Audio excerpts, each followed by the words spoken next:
Hello everyone, I hope I find you all well. For those of you who do not know me, my name is Peter. Today I want to talk to you about one of my favourite passages in the Bible. Now before I get to the passage, I need to set the scene. The Israelites, God's people, had been enslaved by the Egyptians, and God had sent Moses to free them. After God's mighty acts, they were freed from their slavery and delivered from the hands of the Egyptian army. After walking through the wilderness, they eventually arrived at Sinai to Mount Horeb. Now God cut a covenant with them, saying that they would be a royal priesthood for him and his treasured possession. The people committed to obeying his commands and statutes. Now while Moses was up the mountain receiving instructions from God, the people, not knowing what became of Moses, made a golden calf, proclaimed it God, and then worshipped and sacrificed to it. Now, as you can imagine, God was burning hot with anger and wanted to consume them and make a nation out of Moses instead. Moses, however, interceded for the people. God then gave the command to leave the mountain, but he said that he would not be with them, as they were a stiff-necked people, and he would probably consume them on the way. The people were alarmed that God was not going with them, so Moses interceded again. So in Exodus 33:12-13 we read, Moses said to the Lord, "See, you say to me, bring up this people, but you have not let me know whom you will send with me. Yet you have said, I know you by name, and you have also found favor in my sight. Now therefore, if I have found favor in your sight, please show me your ways, that I may know you in order to find favor in your sight. Consider too that this nation is your people." In a nutshell, Moses was wanting to know who God truly was, his true character. Then, after asking God for his presence to go with them, because it was this that set them apart from all the other nations, we further read in 18-19. Moses said, "Please show me your glory." And he, that is God, said, "I will make all my goodness pass before you, and I will proclaim my name before you, my name, Yahweh. And I will be gracious to whom I will be gracious, and I will show mercy on whom I will show mercy." Show me your glory was his request.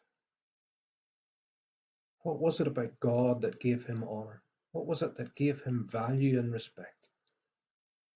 What was it that God would proclaim his name over? It was his goodness. In the book of Isaiah, we read in chapter 6, verses 1-3.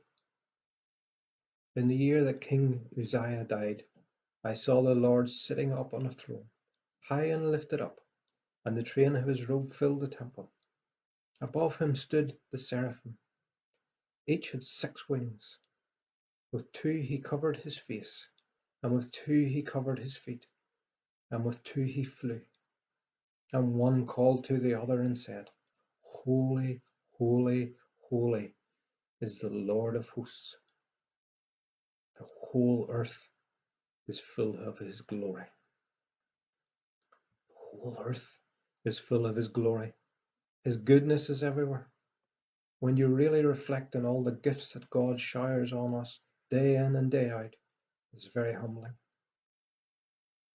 The Spirit in us giving us life, the air that we breathe, the water we drink, the food we eat, the wonder of nature all around us, from the song of a bird to the sunset reflecting off the ocean.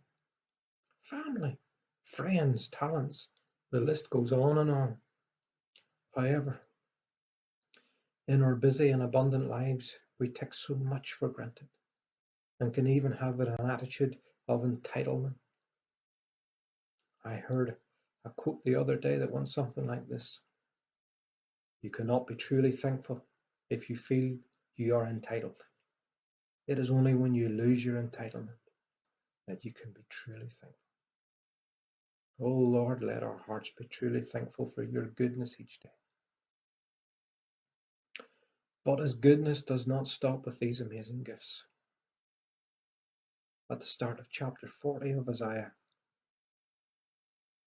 when he was prophesying about a voice crying in the wilderness, making way for the Lord, which you now know he was talking about John the Baptist. And then we read in verse 5, "And the glory of the Lord shall be revealed, and all flesh shall see it together, for the mouth of the Lord has spoken." God's glory was going to be revealed to us to see.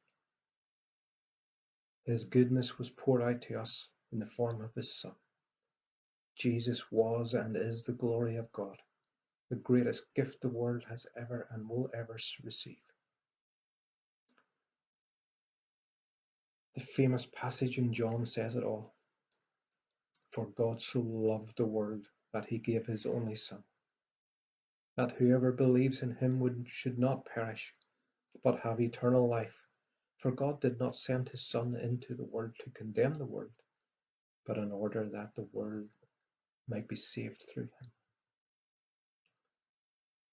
Earlier, we read about God saying that he will show Moses his goodness, and he will be gracious to whom he will be gracious, and he will show mercy on whom he will show mercy.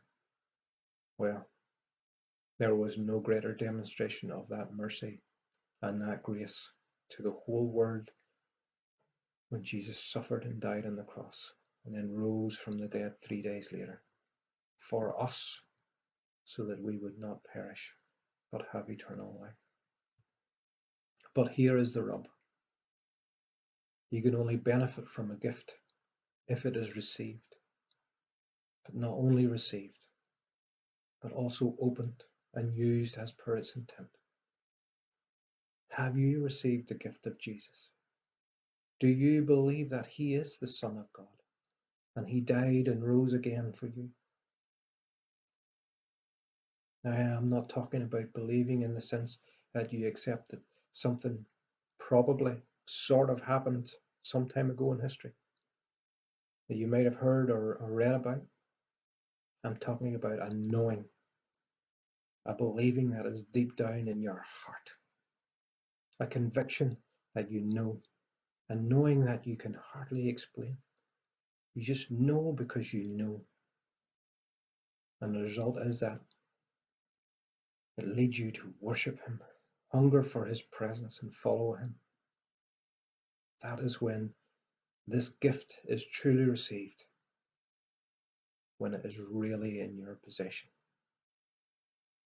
Now, up to this point, I have been quite rightly talking about how the goodness is the glory of God. But I'm now turning my focus on us and the world. The glory of the world is usually completely different. It's usually focused on wealth, beauty, personality, popularity, success, power, status, talent, and so on and so on. So the question I ask myself and you is, what is your glory? What is my glory? What is it about you that you want people to think about and say about you? Ideally for me, I would like people to say, he really loves Jesus with all his heart, his soul, and his strength, and he loves his neighbour as himself. Now, sadly, the reality is far from that. But that love is my goal nonetheless, and it really does not matter to me what other people think of me. It is what God thinks of me that matters. And by his grace and his mercy, I hope to inch towards that goal each day. I will finish off now by leaving you with 3 questions to ponder. What is your glory? What are you living for? Who are you living for? May the grace and mercy of God be with you this day and always.